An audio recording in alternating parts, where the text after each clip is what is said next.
Simula nang mamatay ang pinakaimportanteng tao sa buhay ni Ivy, ang mama niya ay naging impyerno ng buhay niya sa kamay ng tiyahin at tiyuhin niya. Nagawa siyang ipambayad ng mga ito sa utang. Sa may-ari ng beer house kung saan talamak ang bentahan ng laman. Sa pagtakas niya ay nagtago siya sa sasakyan ng isang retiradong sundalo. Pansamantalang kinupkup siya nito, binihisan at pinakain. Hanggang isang araw ay nag-alok ito na babayaran ng mga taong humahabol sa kanya, kapalit ng pagpapakasal. Dapat ba siyang magtiwala dito? O kagaya din ito ng mga lalaking walang ibang hangad kundi ang katawan niya? Chapter 1. Ivy. Napaigtad ako nang marinig ko ang pabalibag na pagsara ng pinto sa sala, kasunod nun ng malulutong napalitan ng mura nila Tiang Linda at Chong Oka. Nag-aaway na naman sila, sabi ng 10 taong gulang kong pinsan na babae. Huwag mo na silang pansinin, Lilet. Kumain ka na lang ng kumain para makapasok ka na sa school. Sabi ko, at sinandukan ko siya ng sinangag. Si Kiko naman na 7 taong gulang ay sinaway ko sa paglalaro ng pagkain. Hindi na bago sa akin ang pag-aaway nila Chong at Chang sa umaga. Wala yatang araw na hindi sila nag-aaway at ang lagi nilang pinag-aawayan ay pera. Mabilisan na lang din akong kumain para makapagligpit na. Kailangan kong agahan pumunta sa tindahan dahil late ako kahapon. Baka pagalitan na naman ako ni Kaine. Ate, tapos na ako, sabi ni Kiko, ubos na ang laman ng plato niya. O sige na, maghugas ka na ng kamay sa lababo. Tumalima naman siya. Sumunod na rin sa kanya si Lilet na tapos na rin kumain. Inayos ko muna ang mga suot nilang uniforme. Si Lilet ay tinalian ko ng buhok at si Kiko naman ay pinulbusan ko at nilagyan ng bimpo sa likod. Hayan, ang linis at ang bango nyo ng tingnan. Nakangiting sabi ko, para ko na rin kasi silang nakababatang kapatid. Salamat ate, pasok na po kami. Paalam nila sa akin at hinalikan ako sa pisngi. Bumalik naman ako sa kusina para magligpit at maghugas ng pinggan. Sila Chong at Chang ay nagtatalo pa rin. Tapos na ako sa paghuhugas at nagpunas na ng kamay nang pumasok sa kusina si Chong Oka. Kasunod si Tiang Linda. Ivy, pagtimpla mo nga ako ng kape. Utos ni Chong Oka. Ikaw nang magtimpla at papasok pa sa tindahan yan. Sabat naman ni Tiang Linda. Hindi na nagsalita si Chong Oka at padabog na kumuha ng tasa. Papasok ka na ba? Nakapamewang na baling sa akin ni Chang habang nakataas pa ang kilay niya.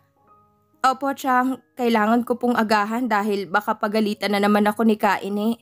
Late na kasi akong pumasok kahapon eh. Abay, kasalanan mo naman dahil tanghali ka na nagising. Hindi naman ako tinanghali ng gising kahapon. Masyado na nga maagang 4:00 dahil pinaglaba pa niya ako. Nagluto pa ako ng agahan at inasikaso pa sila Lilet at Kiko. Hindi na lang ako sumagot at baka batukan niya ako. Di ba sahod mo na mamaya? Iintriga mo sa akin dahil magbabayad tayo ng kuryente at baka maputulan na naman tayo. Dagdag pa niya. Po? Abay, nabingi ka na. Ang sabi ko, iintriga mo sa akin ang sahod mo dahil magbabayad tayo ng kuryente. Ulit niya. Magpoprotesta sana ako pero malalim na ang tingin niya sa akin. Tumango na lang ako. Wala namang mangyayari kung aangal pa ako. Bukod sa sasapakin niya ako, malilate pa ako sa pagpasok. Nagpaalam na ako sa kanila at umalis na.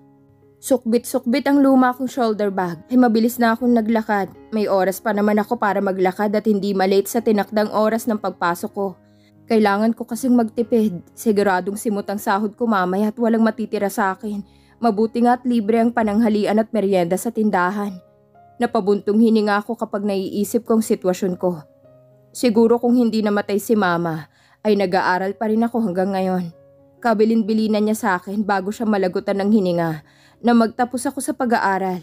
Kaya nga nag-iwan siya ng malaking halaga sa bangko para sa pag-aaral ko. Dati kasing teller sa isang bangko sa Manila si Mama. Nang magkasakit siya, ay pumunta kami dito sa bayan ng Santa Martina. Grade 5 pa lang ako noon. Pero ang perang iniwan ni Mama sa bangko para sa pag-aaral ko ay sinaid lahat ni Chang. Mabuti ba kung ginamit niya sa mga pangangailangan sa bahay? Pero hindi. Ginamit nila ni Chong pambayad nila sa utang at sugal at sabong. Wala naman akong magagawa dahil katakot-takot na sumbat ang aabutin ko. At kapag lalo pa siyang nainis ay pagbubuhatan pa ako ng kamay. Wala naman akong kilalang ibang kamag-anak. Ang kilala ko lang ay si Tiang Linda na kapatid ni Mama kay Lola, na ang pakilala niya sa akin noong una ay mabait. Mabait naman talaga kapag may pera ka. Ang lola ko naman na nanay ni mama ay matanda na at nakatira siya sa bukid dahil may mga pananim siya doon. Tanging siya lang ang mabait sa akin. Wala naman akong ama dahil pinanganak akong walang ama.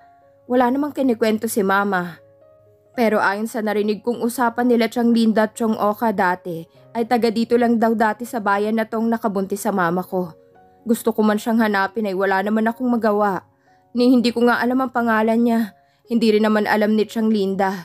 Dahil kung alam niya daw kung anong pangalan at kung saan nakatira, ay pupuntahan niya para hinga ng sustento. Hindi ko maiwasang makaramdam ng inggit kapag nakikita kong mga dati kong kaklase na pumapasok sa school. Second year college na sana ako ngayon sa kursong eduk. Kaya nga ako nagtsatsagang magtrabaho sa tindahan ng prutasan ni Kaine para makapag-ipon. Magna-19 na rin ako sa isang buwan, ang bilis talaga ng panahon. Humugot ako ng malalim na hininga nang matanaw ko na ang malaking tindahan ng mga sari-saring prutas na pinapasukan ko. Sa paligid ay meron ding mga nagtitinda ng kung ano-ano. Nasa bungad kasi ng palengkeng tindahan ng mga prutas. Good morning po, Kaine. Nakangiting bati ko sa matandang babae na amo ko. Ngumiti naman siya sa akin. Mabait naman talaga siya, may pagkamasungit lang minsan. Aba, nandito na pala ang pinakamagandang tendera sa bayan ng Santa Martina. Mabuti naman na paaga ka, akala ko late ka na naman eh. Maaga po kasi akong natapos sa mga gawain sa bahay. Ani ko at nilapag ng bag sa ilalim ng desk na patungan ng kiluhan at nagsisilbi na ring kaha. Yan talagang tiyahin mo. Wala namang ginagawa kundi magsugal lang. Bakit hindi na lang siyang gumawa ng mga gawaing bahay?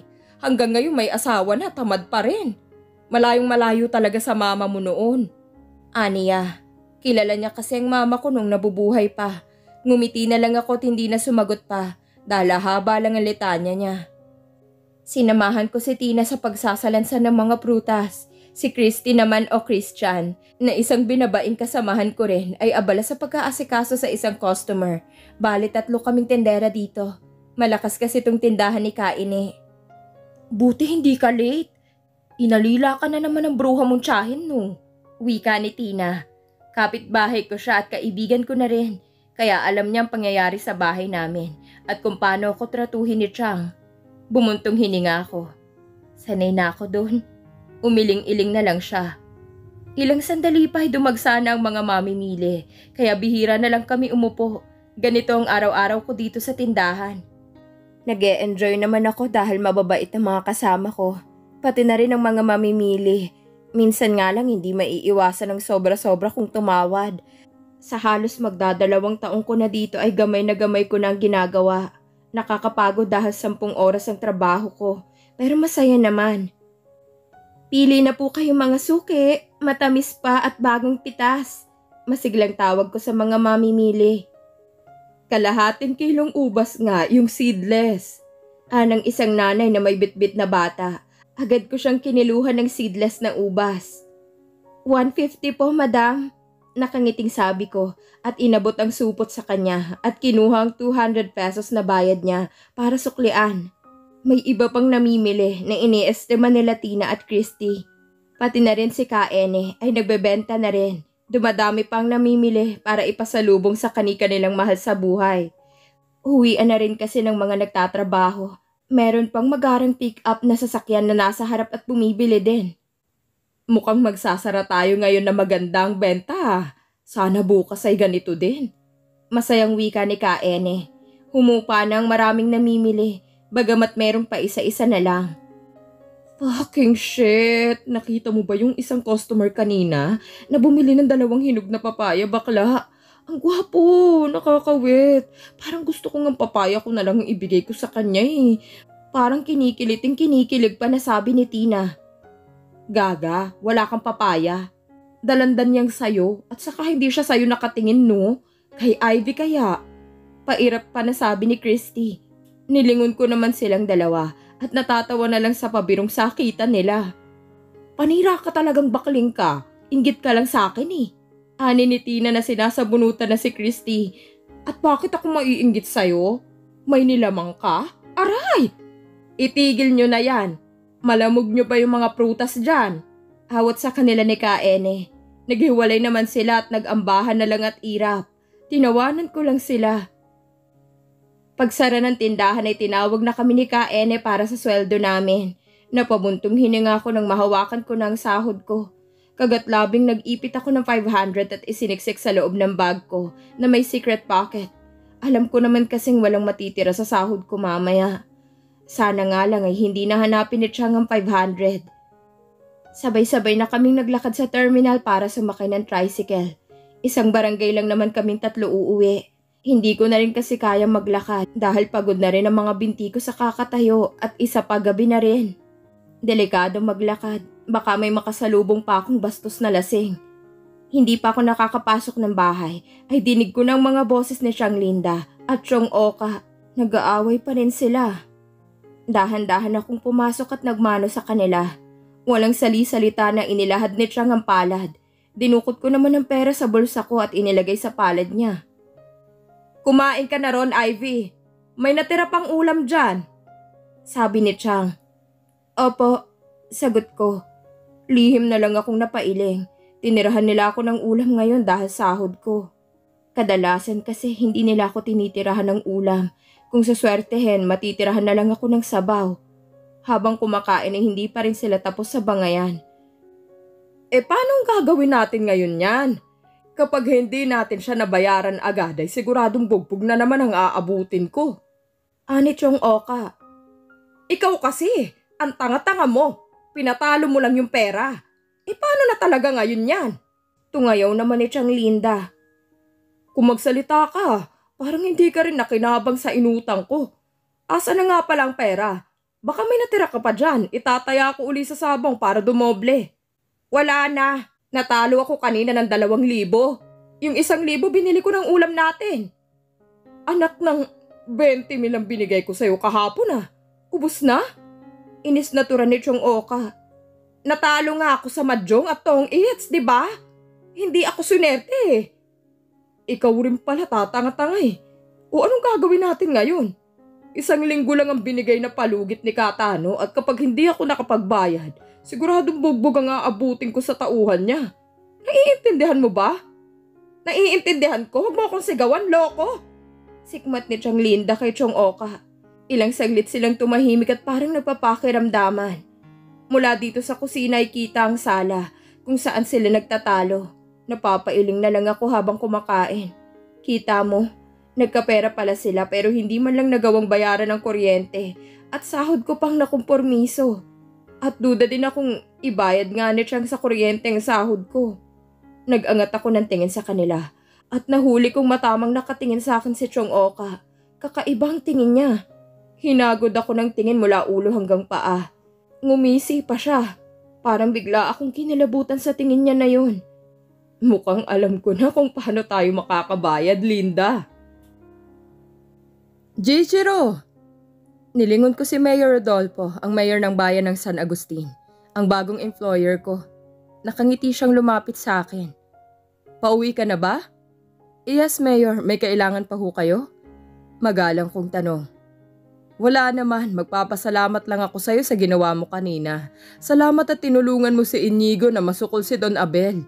Ligtas ang inaanak ko nang dahil sa tulong mo. Aniya at tinapik ang balikat ko. Ngumisi naman ako. Wala ho yun, Mayor. At isa pa kahit wala naman ho ang tulong ko ay makakaligtas pa rin ang inaanak nyo. Mahusay ding bumaril eh. Tumawa naman siya. Gayon pa man, salamat pa rin. Malaking naitulong mo. Tumango na lang ako at ngumiti. Teka, ayaw mo bang maghapunan muna bago umuwi? Alok niya. Hindi na ho, Mayor. May dadaanan din ho kasi ako. Tanggi ko. Tiningnan ko ang oras sa silver wristwatch ko. Mag-aalas 5 na ng hapon. O sige, mag-iingat ka na lang. Kita na lang tayo sa Monday. Muli niya akong tinapik sa balikat. Sumakay na ako sa itim na Raptor ko at binuhay ang makina. Bumusina pa ako bilang pamamaalam sa butihing mayor. Kumaway naman siya. Inatras ko ng Raptor ko. Palabas ng bukas na malaking gate ng mansyon. Sumaludo pa ang isang tauhan sa akin. Binusinahan ko na lang siya at pinausad ng Raptor ko. Hindi naman ako nag-aalalang iwan si Mayor pansamantala. Patay na si Don Abel at nahuli na ang lahat ng tauhan niya. Kaya wala akong dapat alalahanin. 2 araw lang naman ang hiningi kong pahinga. Dahil gusto kong bisitahin ang cacao farm namin. 3 buwan ko na kasi itong hindi nadadalaw. Dahil naging abala ako sa loob ng 3 buwan. Lalo na nang maging personal bodyguard ako ni Mayor Rodolfo. Isa akong dating sundalo at 12 years din akong nanilbihan bago nagpa siyang magretiro. Gusto ko kasing tutukan ng cacao farm ng mga magulang kong namayapa na iniwan sa akin. Sayang naman kasi kung mapapabayaan lang. Nangako pa naman ako sa kanila na palalaguin ko ito. Nung nabubuhay pa sila ay tutol sila sa pagsusundalo ko dahil buhay ko nga ang nakataya. Mas gusto nila na hawakan ko ang cacao farm namin at palaguin pa. Pero dahil desidido ako at buo ang loob ko, ay wala na rin silang nagawa. Kaya ngayon ay sila naman ang pagbibigyan ko. Ngunit hindi pa ako nakakaisang taon sa taniman ay nababagot na ako. Namimiss ko ang dati kong trabaho. Yung trail na nasa bundok ako at nakikipaghabulan sa mga rebelde at nakikipagpalitan ng putok. Pero hindi naman pwedeng basta-basta na lang akong bumalik sa serbisyo. Kaya nang nalaman ko na naghahanap ng personal bodyguard si Mayor Rodolfo de Ocampo, ay di na ako nagdalawang isip na mag-apply. Agad din naman niya akong tinanggap lalo na nang nalaman niyang isa akong dating sundalo. Napangiti ako nang makita ko ng arko na may nakasulat na malaking letra na Santa Martina, probinsya ng Calinaw. Kumakalat na ang dilim sa kalangitan. 20 minutes pa bago ko marating ang barangay gitna. Kung nasaan ang bahay ko, bumili na lang ako ng lechon manok sa nadaanan kong lechonan at 5 in-can na beer sa katabing convenience store. Bumagal ang takbo ng Raptor ko nang dumaan ako sa palengke dahil maraming taong namimili. Huminto ako sa bungad kung saan may malaking tindahan ng mga prutas. Marami rin ang namimili ng iba't ibang klase ng prutas. Napangiti ako nang makita kong partikular na tao o babae na mag-iisang taon ang nagpapangiti sa akin. 3 buwan ko na din siyang hindi nakita. Bisyo siya sa pag-aasikaso ng mga mamimili. Pero kahit halata na ang pagod sa mukha niya, ay hindi pa rin nawawala ang magandang ngiti niya. Kaya hindi na nakakapagtaka kung bakit tinadagsa ang tindahan ng prutas nila. Kahit nga ako hindi naman talaga mahilig sa prutas ay napapabili na rin. Makita ko lang ang magandang mukha niya. Pero sa ilang beses ko nang bumibili dito, ay 1 beses pa lang niya ako pinagbentahan. Ang madalas magbenta sa akin ay ang kasamahan niyang babae at yung binabae. Minsan yung matandang babae na mukhang may-ari. Ano pa sa inyo, sir? Nakangiting tanong sa akin ang babaeng maiksi ang buhok na palaging nagbebenta sa akin. 2 malaking papayang hinog nga, sabi ko. Okay po, sir. Binalik ko naman ang tingin sa babaeng maganda na hindi na maganda o gaga sa pag-estima kaya tinulungan na ng binabaing kasama. Sa tansya ko ay nasa edad 20 na ito. Nasa 5 talampakan at 3 pulgada ang taas sa tingin ko. Balingkinita ng kanyang katawan pero mahubog naman. Medyo may kaputian din siya o talagang maputi siya at nabilad lang sa araw. Maamong kanyang magandang muka na parang Birheng Maria na binagayan pa ng mahabang alon-alon na buhok. Sir, ito na po. 120 po lahat. Ng babaeng tendera na bigla na lang sumulpot sa bintana ng sasakyan. Inabot niya sa akin ng supot na may laman 2 malaking hinog na papaya. Binigay ko naman sa kanyang bayad at kinuha ang supot. Salamat po, sir. Balik po kayo. Ngumiti lang ako sa kanya. Binigyan ko pa ng huling sulyap ang babaeng maganda bago tinaas ang bintanang salamin at pinausad. Next time kukunin ko ng pangalan niya.